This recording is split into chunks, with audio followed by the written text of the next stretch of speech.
www.filquito2020.com. Estamos a un clic de ti. Sembramos futuro.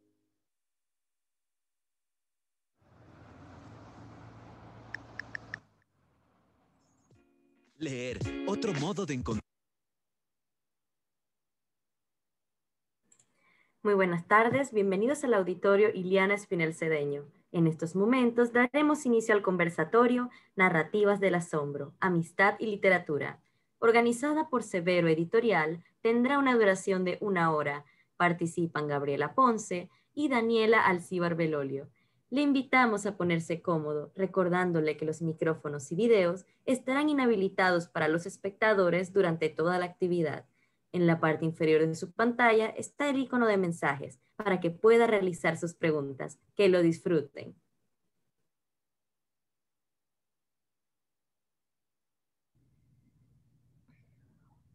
Hola, ¿me escuchan?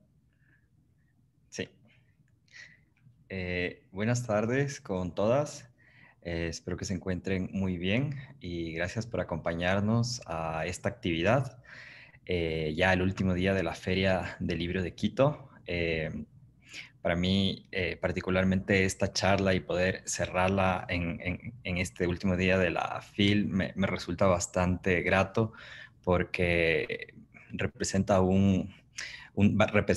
un diálogo entre dos escritoras, entre dos amigas, entre dos pensadoras, entre dos gestoras maravillosas que han ido articulando una propuesta literaria, una propuesta dentro de la escritura política muy fuerte que realmente nos conmueve y nos genera tantas ganas, tantos deseos de poder conversar sobre esas propuestas que ya tienen en este marco de esta charla en el último día de la FIL. Así que antes de pasar al diálogo, quisiera presentarlas. Hoy nos acompañan Gabriela Ponce Padilla, quien es una escritora quiteña que ha trabajado la dramaturgia, el teatro, la cuentística y recientemente la novela. Su más reciente publicación, bueno, que ya es hace poco más de un año, ya no es tan reciente, es Sanguínea, que ha sido publicada por nuestra editorial Severo y que después ha tenido un recorrido muy bello hacia España con Candaya y más bien su última publicación es de esta maravilla que fue presentada, perdón, el viernes anterior, que se llama Solo hay un jardín. En el fondo de todo hay un jardín, que reúne 3 maravillosas obras de teatro que les recomiendo también que por favor busquen este libro recién salido del horno. También nos acompaña Daniela Alcíbar Bellolio, una escritora nacida en Guayaquil, pero de las más quiteñas también que hay. También autora de una prolífica producción literaria que va y transita entre el ensayo, el cuento, la novela, y actualmente Daniela es más bien la directora del Centro Cultural Benjamín Carrión, donde está articulando una gestión bastante interesante y potente y que les recomiendo también mucho revisarla. Daniela también es autora de una novela bellísima que se llama Siberia, y así que como Sanguínea también ha tenido un tránsito muy bello hacia diferentes editoriales, también Candaya, también está en Bolivia y también está en Argentina, recientemente publicada por Beatriz Viterbo, y que esa edición justamente también la pueden encontrar en algunas librerías de Quito y que se les recomiendo mucho. Así que yo les doy la bienvenida a ambas. Me encanta verles, poder conversar en este espacio muy, muy, muy afectuoso. Y yo lo que quería arrancar es con una reflexión que leí la otra vez y que me hizo mucha sintonía con sus propuestas narrativas tan singulares, que esta reflexión venía por parte de un escritor que a ustedes les gusta mucho, que se llama Juan José Saer, y que en una entrevista que me encontré justamente reflexionando sobre la incertidumbre, ¿no? Que es un poco lo que nos convoca hoy en esta charla, narrar la incertidumbre, narrar el asombro, narrar eso que no se espera jamás como algo definitivo, ni que está al alcance, ni que es tan claro, sino que uno a través de esas posibilidades de la escritura trata de acercarse. En ese sentido, Saer decía que la ficción es más verdadera en cierto sentido que la verdad, porque la verdad tiene la obligación moral de pensarse a sí misma como relativa. En cambio, la ficción solo existe como absoluto, pero es un absoluto que no es afirmativo, es un absoluto que propone más enigmas que soluciones. En ese sentido, yo quería comenzar con esta pregunta a ambas, porque sus narrativas, y concretamente tanto en Sanguínea como en Siberia, apelan a unos sentidos de verdad, a unos núcleos tan auténticos de la vida, de la literatura, de la escritura, de la experiencia vital atravesada por la palabra, que muchas veces cuando se piensa en la ficción más bien se le exige que se aleje de esos sentidos que se cuestionan como verdad. Incluso se le pide despolitizarse en ese sentido, se le pide expulsarla de los campos más afectivos. Cuando con el contrario, cuando uno los lee, pensando en esta noción de Saer, es la literatura más potente cuando se acerca a esos núcleos. Yo quisiera que ustedes puedan acercarse como esta reflexión a sus modos de escritura en términos de cómo miran este sentido de la verdad en la literatura. Podríamos arrancar con Gabriela o con Daniela. Bueno, ahí la monedita. Gabriela, ¿sí estás ahí? Me veo congelada la imagen, yo. Sí está ahí. ¿Sí? Sí, aquí estoy. Allá. Ajá. Ahí estás, ya. Bueno, ya se puso en mute, así que voy a empezar yo.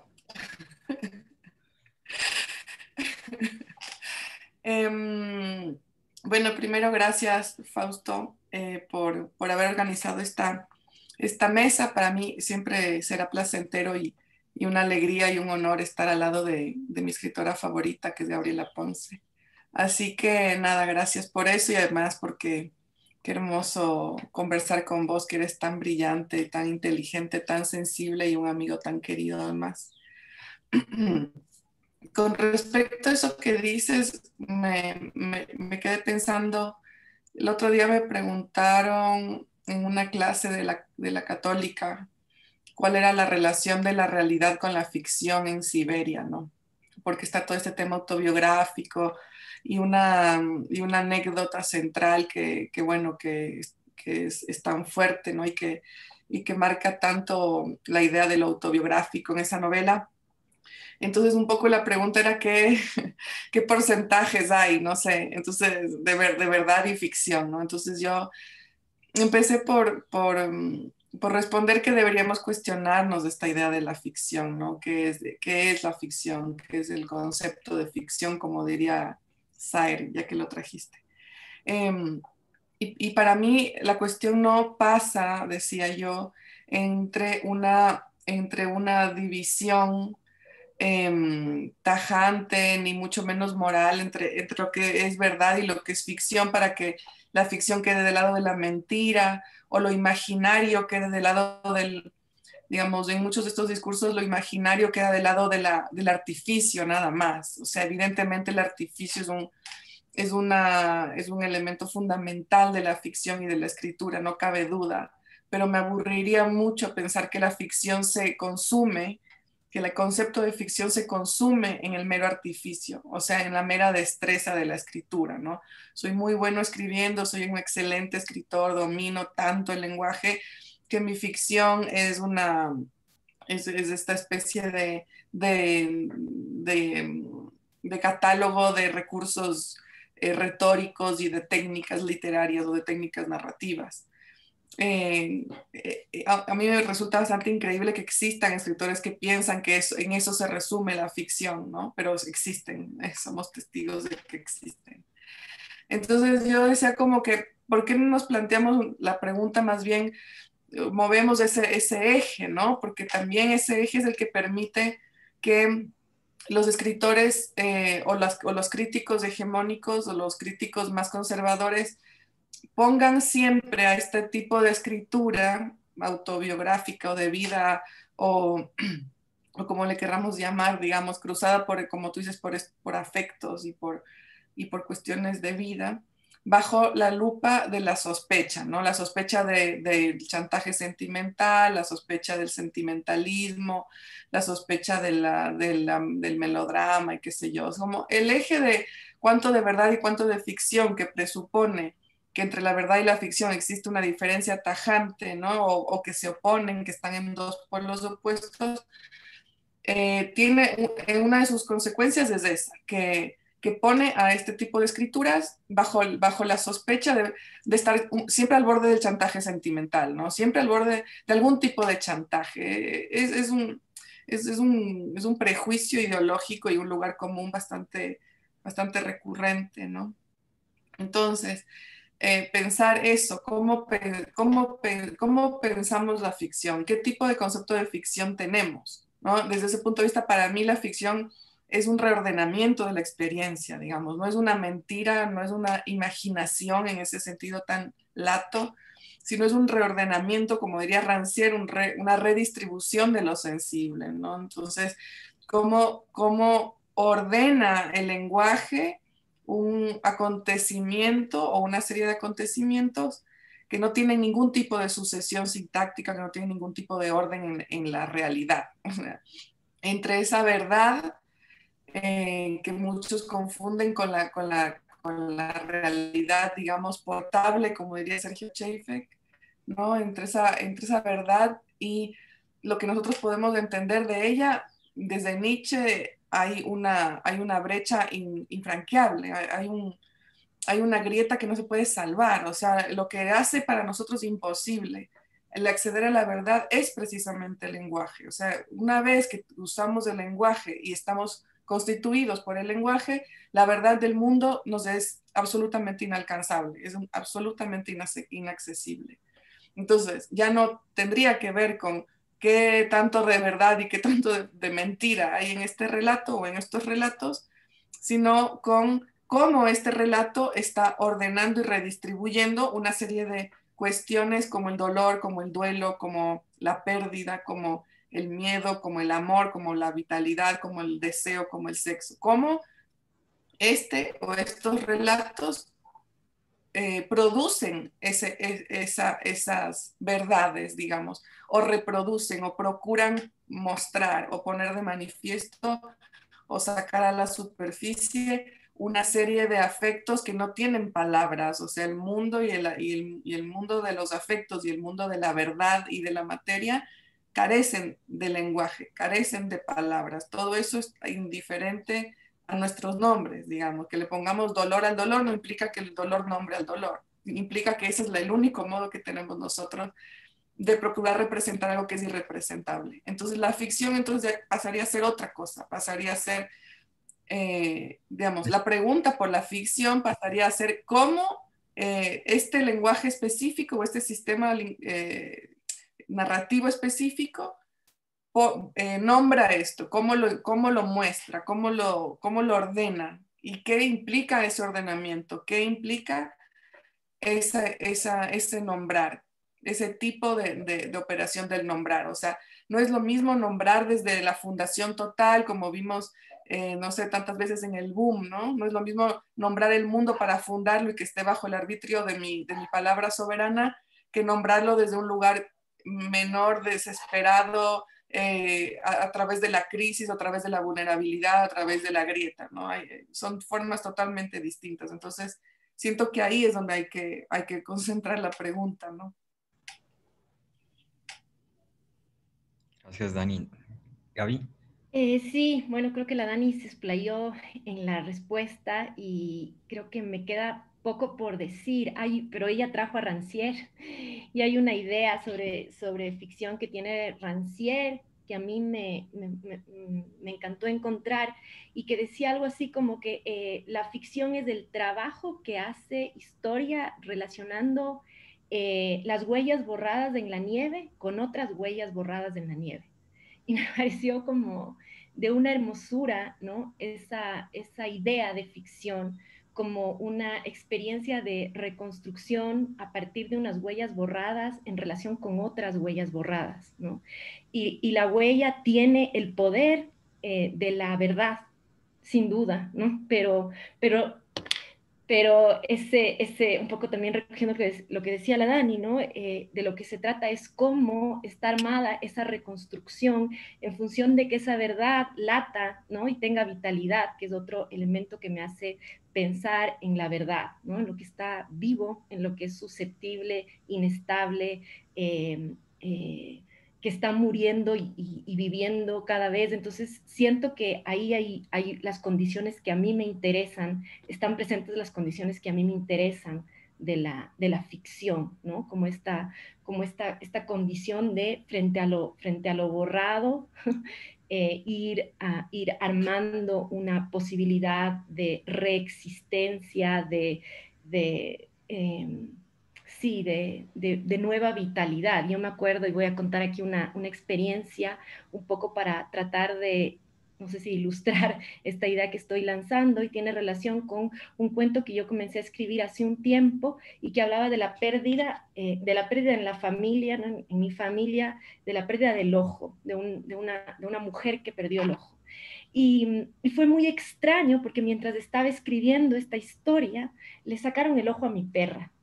Y de pronto, ¿no? Por una enfermedad que tuvo, y mientras yo escribía esta historia se iba escribiendo a partir de una reconstrucción, de una pérdida que nos atravesaba y que llegaba a aterrizar en mi animal, digamos, y mi acción de ficción en ese momento era justamente como tejer el misterio alrededor del cual existe una continuidad preciosa que yo alcanzo a ver a través de la escritura. Entonces ahí un poco me resuena esta idea de verdad, me resuena esta idea de la huella borrada y me resuena la posibilidad de que en la escritura se vitalice una experiencia de continuidad que yo no alcanzo a ver sino a través de la escritura, ¿no? Entonces es como la ficción habilita una posibilidad de que yo pueda observar un sentido de continuidad en las cosas que no habría podido observar por fuera de ella. No sé si lo puedo explicar mejor, pero de algún modo para mí ahí también se juega la posibilidad de la ficción como esa experiencia que se va revelando en su escritura, en su posibilidad de asociación y de construcción alrededor del gran misterio que está posado, alojado en la experiencia de la vida. No, wow, estoy alucinado. Siempre que les escucho estas ideas tan insistentes, tan necesarias, y a la vez también existe como este otro tipo de lecturas y estas exigencias que les ponen a este tipo de posturas en encasillamientos tan limitados cuando se lee este tipo de escrituras, volverles a escuchar, volverles a insistir sobre este tipo de compromisos, porque es un compromiso finalmente entre la escritura y la vida también, me parece maravilloso. Y esto que dicen me hace pensar mucho también en cómo, en esta noción de revisar, de repensar, de ver estas preguntas. Hace poco me hacían una pregunta sobre la literatura ecuatoriana contemporánea, que me decían cuáles son los temas en comunes que veías en ciertas escrituras de mujeres. ¿Cómo miras esos lazos que se están tejiendo entre ese tipo de narrativas? ¿Cómo las puedes caracterizar? Entonces, a mí me quedó resonando esa pregunta en la medida en que, y esto les comentaba hace poco, esas preguntas no se hacen en otro tipo de territorios. Es como son unas exigencias que se hacen a ustedes por determinadas circunstancias sociales que están mediadas por el machismo, por la jerarquización, por la discriminación, por ciertas exigencias de la escritura. Yo decía, pero ¿y esa pregunta no le haces, por ejemplo, a cierto tipo de escritores, como cómo se relacionan, cuáles son? Aquí hay una irregularidad hermosa, una vulnerabilidad hermosa, hay una imposibilidad por la representación que me hace, que me ofende un poco me ofende esa pregunta. En esa medida, yo quería hablar con ustedes sobre el tema justamente de la representación, ¿no? Porque ustedes, así como a Dani le han preguntado cuál es el porcentaje de verdad que hay en tu ficción, también hay esta idea de quién eres tú cuando escribes. ¿Eres el personaje? ¿Eres la autora que está narrándose esto? Es como que te exigen tomar una postura alrededor de eso, como una suerte de ajenidad muchas veces, de que por una parte está el narrador omnisciente y es un experimento lo que está pasando en la escritura, o por otro lado, cuánto de verdad de lo que de tu vida está ahí. A mí me parece súper importante como en sus escrituras, como ese ejercicio de la representación es un ejercicio bellamente fallido, porque no se puede asir concretamente a ese individuo que está ahí, se escurre. Y como para reflexionar sobre esta idea, solo quiero citarles algo que decía Lemebel respecto a esto, que decía, siempre en mi escritura conviven incestuosamente la biografía y lo contingente. Jamás hay confesión en mis textos, eso es católico. Mi escritura es un espejo donde lo que cuento puede ser solo el viento sobre la nieve. Entonces, esa imagen del viento sobre la nieve que no se puede ver y que está eso derritiéndose me parece bellísimo, tan fugaz, tan potente. Y nada, quisiera como discutir alrededor de esta idea.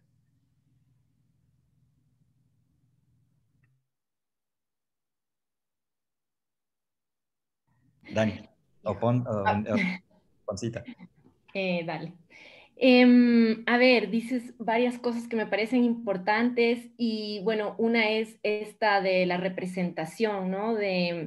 Yo pienso que yo comencé a escribir diarios, esa era mi ejercicio, digamos, de escritura desde siempre, era una práctica marcada por, últimamente me ha resonado mucho la imagen de que mi primer diario tenía un candado, que era para mí como siempre extrañé los candados en mis siguientes diarios porque sentía que estaban ahí perdiendo esa, no sé, posibilidad de ser realmente protegidos de la lectura ajena, ¿no?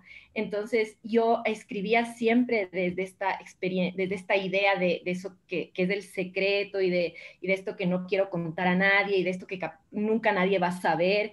Y al mismo tiempo ya estaba operando en mí una autofiguración siempre, ¿no? Es decir, aquí, cómo me estoy escribiendo. Ese diario ya está escribiéndose desde una representación de mí misma que quiere ser leída, ¿no? Es decir, eso no se escapaba, ese ejercicio que ya de niña, a pesar de la conciencia de esto no lo va a leer nadie, estaba cohabitando en mí, quiero que alguien me lea así, ¿no?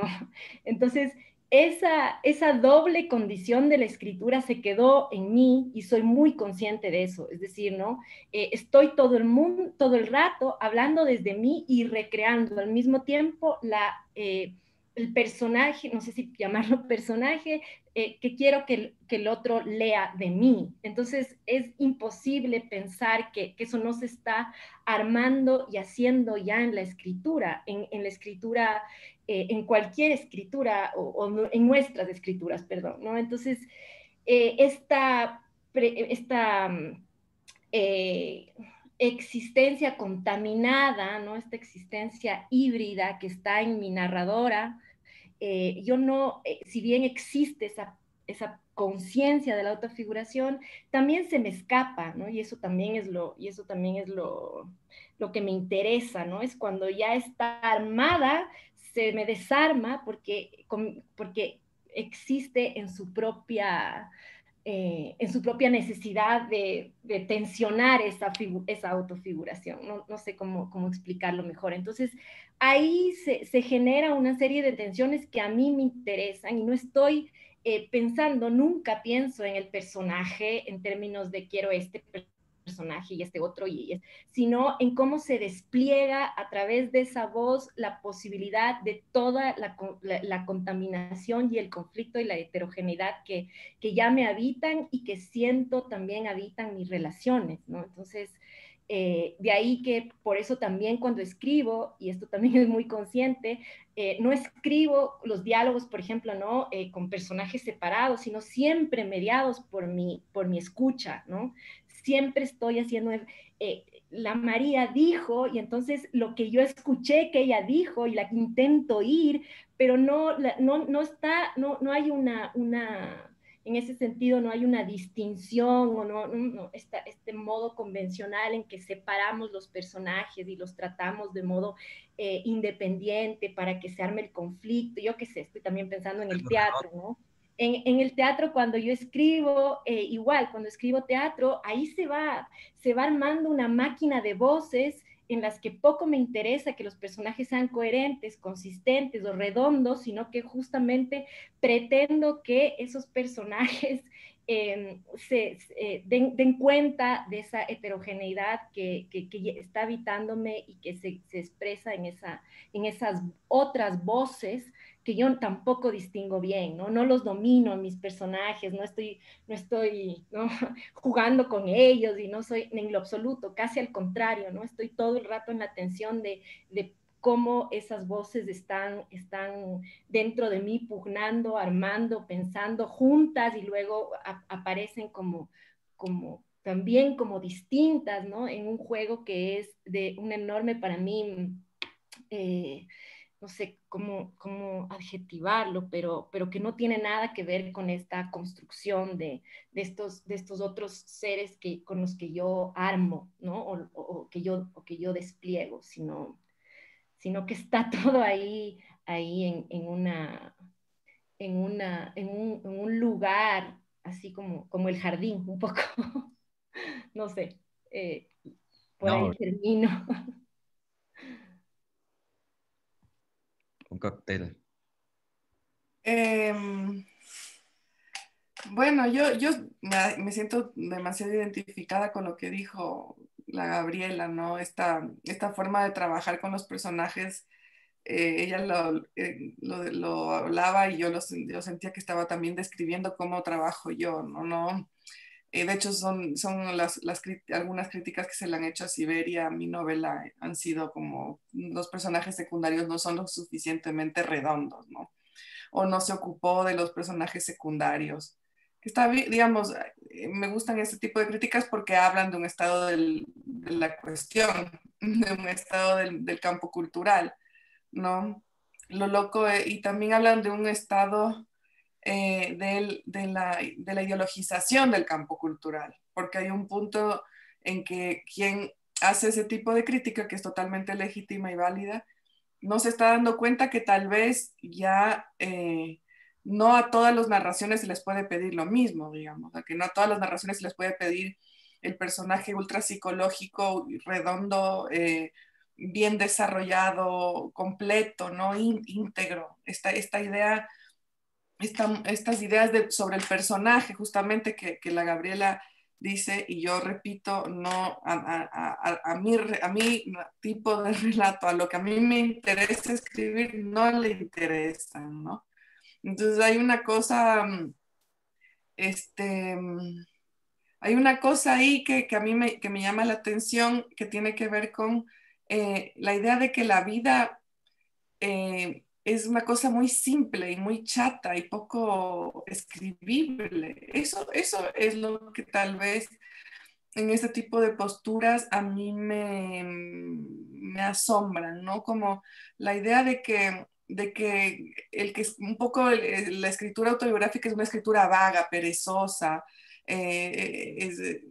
como dice cierto crítico, ¿no? La literatura del selfie, ¿no? Siempre reduciendo, caricaturizando, no pudiendo ver con sutileza, ¿no? Que estas miradas carezcan de sutileza, ¿no? Que no es que, digamos, además que se iguale lo autobiográfico con el ego, ¿no? Hay una absoluta falta primero de reconocimiento de que el ego nos habita, digamos, a todos, como dice Giordano, ego tenemos todos, por suerte, pero hay unos egos más insoportables y unos más queribles. Ahí está la diferencia. O sea, hay muchas novelas que no son nada autobiográficas y que son hiperególatras. Entonces, son toda una serie de mecanismos ideológicos para reducir, como insisto un poco, ciertas literaturas como estas literaturas de vida o autobiográficas, ¿no? Entonces, ahí lo que a mí me sorprende mucho es la idea de que la vida es una cosa chata, que es una cosa que es fácil, ¿no? Entonces, ahí alguien, bueno, o los dos mencionaron la palabra misterio y ahí desde mi punto de vista lo que me pasa a mí es que me parece que la vida es la cosa más misteriosa, digamos, que todo lo que ocurre es lo más misterioso. No todo lo que me ocurre a mí solamente, sí, lo que me ocurre a mí o lo que ocurre en mí o lo que se piensa en mí, me parece lo más misterioso y por eso me dedico tanto tiempo a tratar de entenderlo por medio de la escritura. Pero también lo que ocurre en el mundo, digamos, lo que ocurre frente a mis ojos, por eso me interesa tanto el paisaje, porque la aparición de un fenómeno lumínico a mí me resulta muy misteriosa. Digamos, el misterio es eso que no tiene un secreto ulterior, ¿no? Es esto que se muestra a plena luz del día, esto lo dice Yankelevich, el misterio es lo que se muestra a plena luz del día y es ahí donde está su misterio, ¿no? Como la muerte que es algo que por lo que todos pasaremos, que es algo que ocurre todos los días, desde un lugar común, bueno, el decir de algo hay que morirse, etcétera, etcétera. Todo eso como son formas de banalizar el misterio mayor, que es la experiencia inexperimentable por antonomasia, que es la muerte. Entonces, el misterio, digo, no es como, y creo que en un punto se opone a la idea de secreto en términos políticos y cualitativos, ¿no? Me acuerdo del artículo de un artículo de Leonardo Valencia que escribió sobre el secreto, ¿no? La importancia del secreto en la literatura, y que en un punto de ese artículo decía, hay que apostar por el pudor y no por la procacidad y la exposición, qué sé yo, porque así la obra perdurará en el tiempo, ¿no? Todos somos una serie de valores que se dan por hechos, ¿no? Y así unos pocos elegidos, esto era lo que él decía, solo unos pocos elegidos podrán descifrar el secreto. Entonces yo al secreto, digamos, esa posición no es mía, sino de Yankelevich, yo al secreto le pongo el misterio, ¿no? El misterio es lo que se da a todos lo podemos ver, se abre a todo el mundo. Y lo más misterioso que tiene el misterio es que no guarda ningún significado, es que está ahí, solo apareciendo. Entonces, para mí, eso es lo que me hace escribir. Lo misteriosa que es la vida, digo, lo misterioso que es el acontecimiento, lo misterioso que es que las cosas ocurran. Eso es lo que me parece lo más misterioso. Y todo el trabajo que yo hago escribiendo es para tratar de desentrañar el modo en que yo puedo mostrar ese misterio continuo que es para mí la vida, digamos, esa extrañeza continua que la vida me genera. Entonces, yo insisto en que todos estos términos son los que se tienen que poner en discusión. La idea de que la vida real o la vida común o la vida cotidiana es lo fácil de escribir porque no requiere de mi grandiosa imaginación y de mi grandioso trabajo creativo, todas estas palabras súper ególatras, ¿no?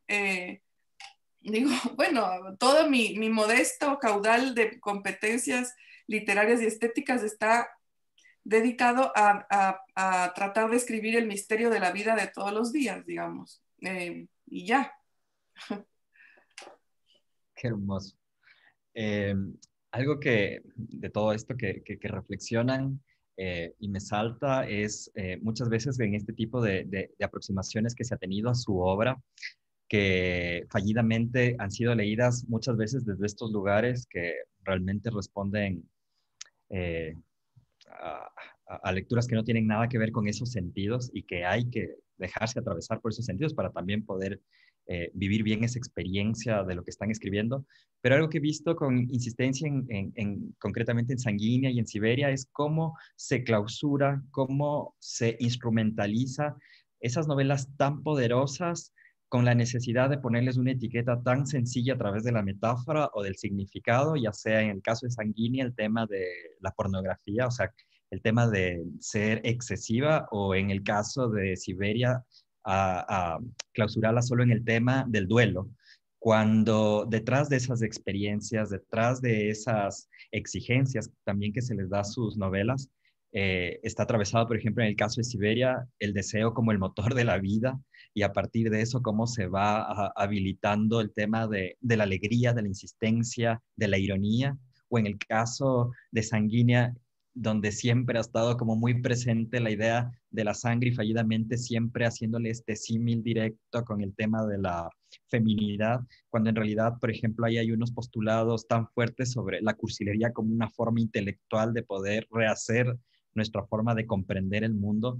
Yo quería ahí reflexionar como cómo ustedes se han sentido cuando hay este tipo de clausuras alrededor de esto.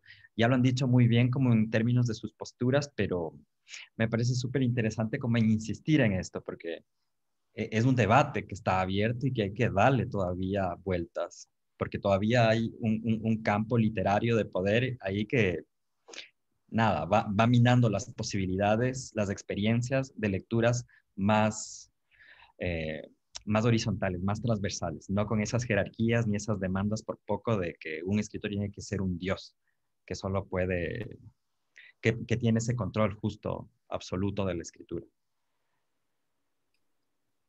Yo ahí quiero como pensar un poco en Sanguínea, ¿no? Para mí Sanguínea es una novela en la que todo, digamos, cada vez que leo, que la he leído varias veces, cada vez que leo esta como obsesión, esta cosa minuciosa en la observación y en la descripción de los cuerpos y de las relaciones sexuales, del sexo y todo eso, la sensación que tengo yo y que me parece justamente lo que tú dices, Fausto, esta cosa tan reductora, ¿no? Que es lo que siempre hacen los amos de la cultura, como diría Blanchot. Esta cosa tan reductora de poner tópicos y poner temas, ¿no? Entonces ven cuerpo, ven sexo, ven malas palabras para todos los pudorosos profesionales y lo pasan al lado de la pornografía, incluso del erotismo, en una novela donde la pornografía es imposible, digamos, porque todo sexo está atravesado por la pérdida, por el dolor, ¿no? Por el vacío que deja, digamos. Entonces, incluso como, claro, por supuesto que en Sanguínea el aspecto de lo sexual es proliferante, brutal, insistente, pero una vez más, o sea, esa incapacidad de descomponer las categorías, ¿no? O sea, convierte en una categoría en una cosa fija que ya no se puede como preguntarse, digamos, discutirla. Entonces, sexo, ya, sí, ahora las mujeres escriben de sexo, es moda, parece, dicen, ¿no? Algunos. El tema común. Es el sexo. Entonces ahora quieren hablar del sexo, ¿no? Ahora quieren hablar de su menstruación, porque no tienen de nada más de qué hablar, eso que decía antes, ¿no?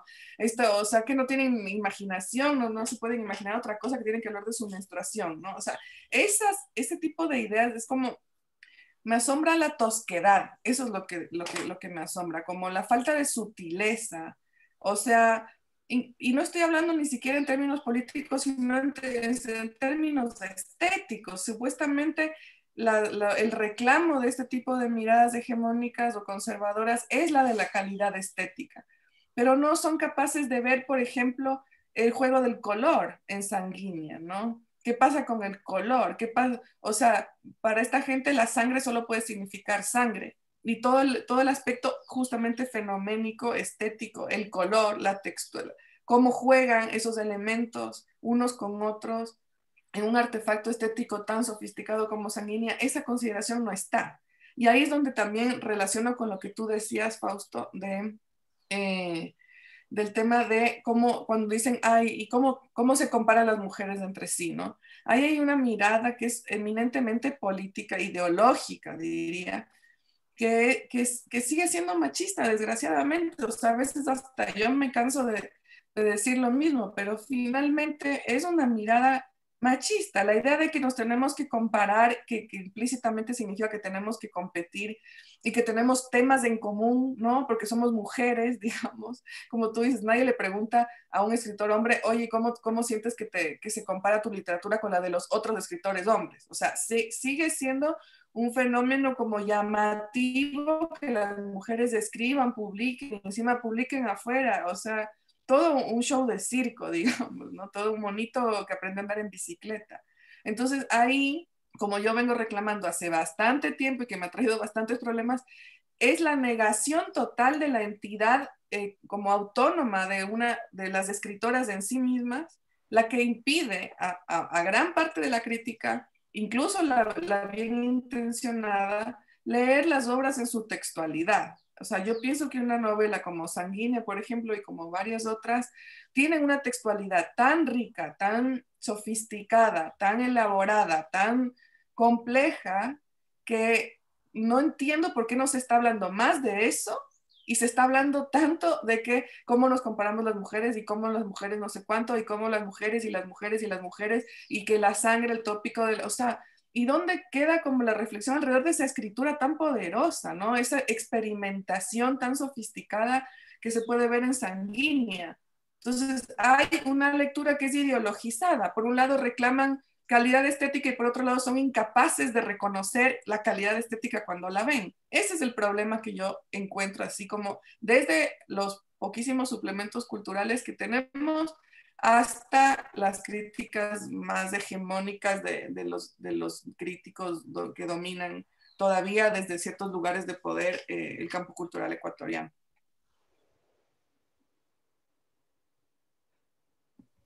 Sí, creo que la Dani ha sido contundente, además ha hablado de Sanguínea y me siento honrada y feliz por eso, entonces no tengo mucho más que decir, tal vez seguir, no sé, contando un par de anécdotas que se me vinieron a la cabeza y una de ellas fue después de Antropofagitas, que un autor muy connotado, un importante escritor me dijo como un acto de reconocimiento así, pero también inmenso, tú sí sabes describir las escenas eróticas, en eso sí, qué buena que eres. Y entonces fue como, y claro, inmediatamente, ¿no?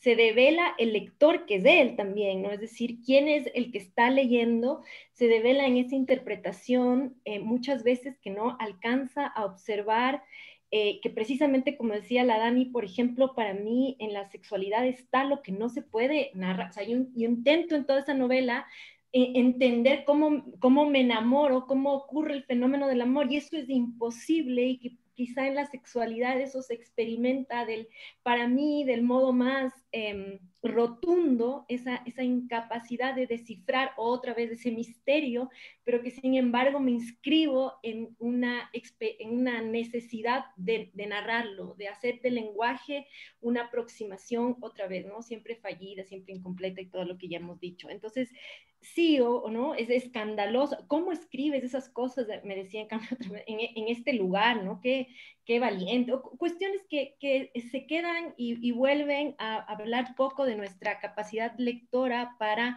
enfrentarnos con cualquier texto, ¿no? Que yo siento que también, por ejemplo, algo que tiene relación con lo que tú decías de Siberia y también de Sanguínea, ¿no? ¿Por qué tanto dolor? ¿Por qué el dolor asociado a las mujeres? Y es esta nada más cargado de vitalidad y de deseo que el momento en el que estamos aullando de dolor, ¿no? Como el deseo y la necesidad de vida está haciéndonos escribir, ¿no? Está haciéndonos gozar. Entonces, también, esas categorías, esa forma de reducir el texto, sí, pues hablan de ese lector, ¿no? Y de esa imposibilidad de enfrentarnos. A mí, algo que decía, voy a volver a citarle porque me encantó lo que dijo la Mariuxi Valladares el otro día en que estuvimos conversando, y ella decía que cuando lee ciertas novelas, también se refería a Siberia, ella tiene que volver a aprender a leer, ¿no? Es como un desafío porque tienes que aprender a leer otra vez. Y esas son las novelas que a mí me enloquecen, no las que están bien escritas, sino frente a las cuales no tengo herramientas de respuesta inmediata y tengo que volver a hacerme lectora en esa experiencia, ¿no? Porque lo otro ya está. Eso. Qué bestia. Me encanta esa insistencia y esa claridad que a la vez también está llena de una ambigüedad que nos deja resonando tantas inquietudes. como el tiempo se nos va agotando y algo que estaba titulado dentro de esta charla es la amistad, algo que celebramos siempre, algo que insistimos siempre, algo que nos convoca acá este domingo a las 2 de la tarde.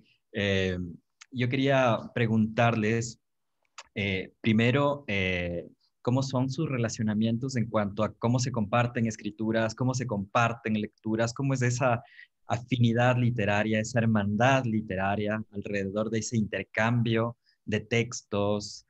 Eh, Me encantaría como saber, bueno, yo tengo ahí ya algunos conocimientos, pero sería bueno que podamos compartir cómo es ese intercambio lector, ese intercambio literario. De escrituras no sé tanto ahí cómo es eso, pero quisiera saber cómo es ese diálogo.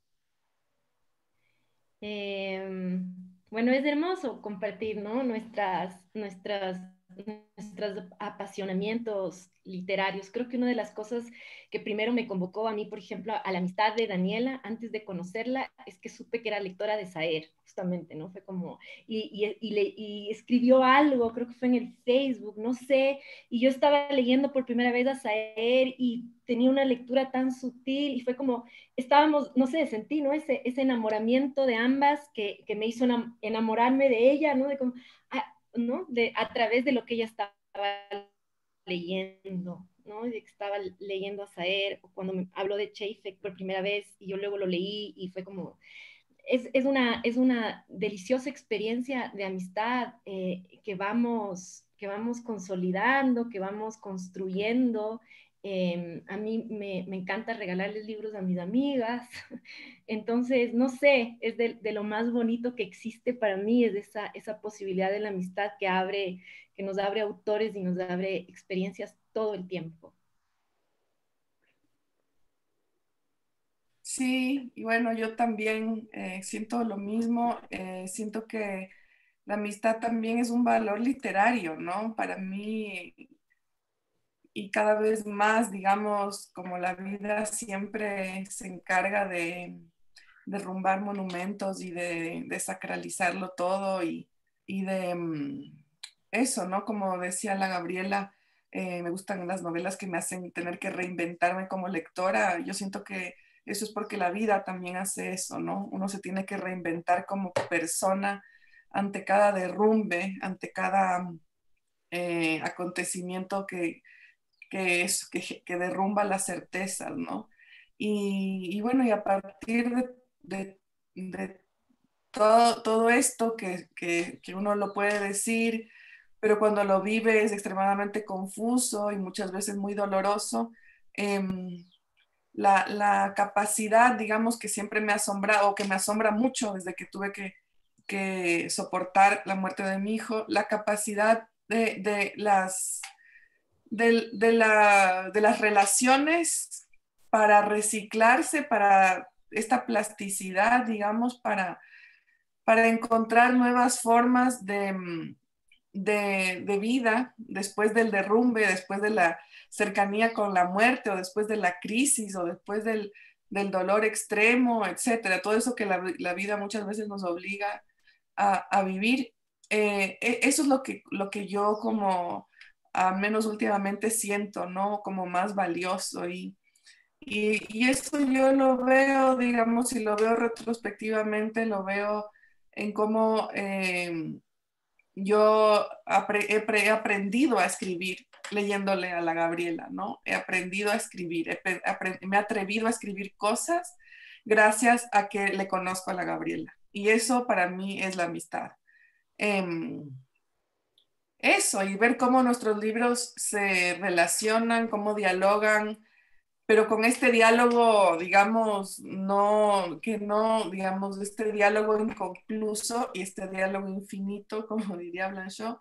Siento que he estado citando con un montón de franceses, perdón, no es por pretenciosa, sino porque están tan ahí en mi cerebro que me da vergüenza hablar de sus términos sin nombrarlos. Este diálogo como que se da en otro lado, ¿no? Es este diálogo que es que es el verdadero diálogo de la amistad, que se da en un lugar que no es de sujeto a sujeto, no es de conciencia a conciencia, no es de yo a yo, sino que, como, digamos, ya iba a decir como dice tal, no voy a citar, sino que son como son las dos impersonalidades, dos extrañezas que se encuentran y solo pueden reconocer ese encuentro cuando ocurre, porque a la impersonalidad y la extrañeza no se las puede conocer antes de que aparecen, ¿no? Entonces, ahí es donde yo encuentro que se cifra una amistad, digamos. O sea, obviamente nosotras compartimos todo y nos contamos todo y nos contamos nuestros proyectos y todo, y eso lo amo, lo atesoro, pero hay otro lado, digamos, que es incluso más fundamental, en el cual nuestras escrituras, nuestros afectos, nuestros dolores, nuestras alegrías están dialogando, están conversando en un lugar que está más atrás, digamos, del yo, está más acá, de la subjetividad, y que yo siento que, bueno, al menos en mi escritura, mi escritura se alimenta de eso continuamente.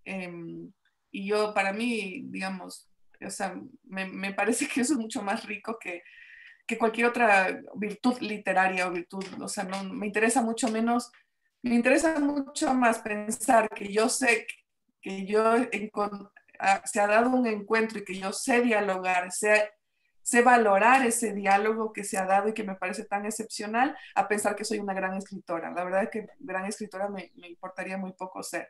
En cambio, me interesa mucho tener el oído aguzado para escuchar las bellezas de mi amiga y de mis amigas, y de mis amigos. Así que eso.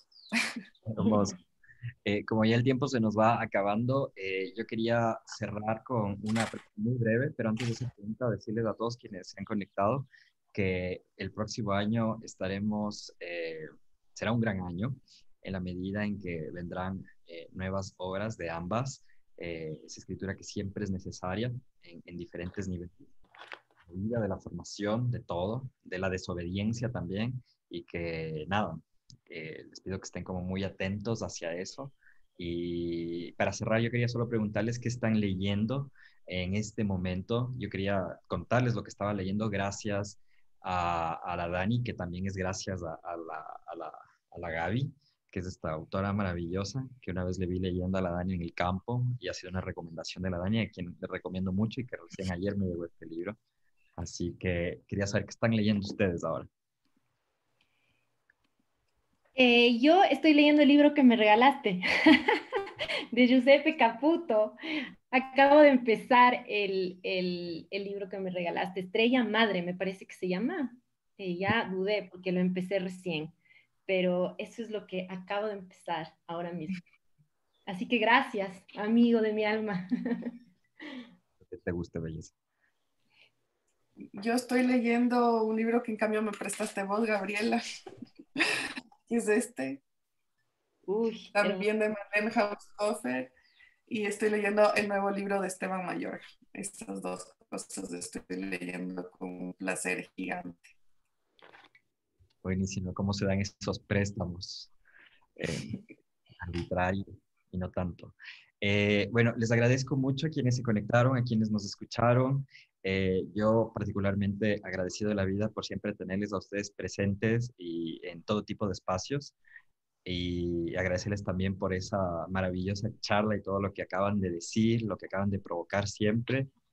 Y nada, les invitamos a que sigan conectados en la feria, que es hasta hoy, y que estén muy atentos de nuestra vez en Severos Editorial para que vean lo que se vendrá el próximo año. Les mando un gran abrazo y nada, cuídense mucho, bellezas. chao, gracias a ambos. Besos. De esta forma concluimos el conversatorio Narrativas del Asombro, Amistad y Literatura. Esperamos haya sido de su agrado.